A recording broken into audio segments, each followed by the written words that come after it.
tout le monde se souvient de l'affaire Quanta. Ça se passe en l'été 2003. Marie Trintignant vient de mourir après un coma et il est interrogé par la police à Vilnius et il a cette phrase, il dit « La prochaine fois qu'il m'arrive un truc comme ça, je prendrai tous les détails, genre j'écrirai, je prendrai des notes ». Parce qu'il est agacé par les questions qu'on lui pose. Exactement. Et il dit « Ah, pardon, c'est affreux, mais j'essaye d'avoir de l'humour. Oui. » Voilà les mots qu'on entend dans la bouche de Bertrand Cantat, alors que Marie Trintignant vient de mourir. Le grand amour de sa vie, c'est ce qu'il dit. Et en même temps, ce qui est très intéressant avec ces auditions, alors elles ne sont pas totalement exclusives. Ce qui est totalement nouveau, c'est que là, on en montre déjà beaucoup plus. Il y a eu 2 auditions en réalité. D'ailleurs, il changera de version de l'une à l'autre.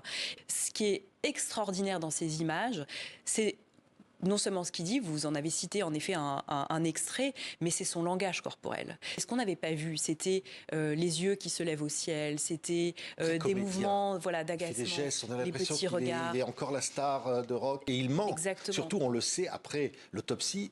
Tout ça n'est que mensonge à ce moment-là. Elles sont extrêmement révélatrices, ces images. Et c'est pour ça, on peut les décrire, mais en fait, les voir, c'est ça qui crée vraiment le choc. Et quand on les met bout à bout, toutes ces informations, notamment, en effet, le rapport d'autopsie qui était, à l'époque, dont les conclusions avaient été révélées, mais qui était finalement passé inaperçu, parce que des années après, on parlera encore d'accidents. Donc on voit bien que beaucoup de choses étaient sorties, mais c'est qu'en les mettant bout à bout qu'on en comprend vraiment l'importance individuelle, qu'on comprend. Il faut les voir ensemble, toutes ces informations, pour comprendre à quel point elles sont percutantes et elles sont graves, parce que c'est une affaire, mais gravissime.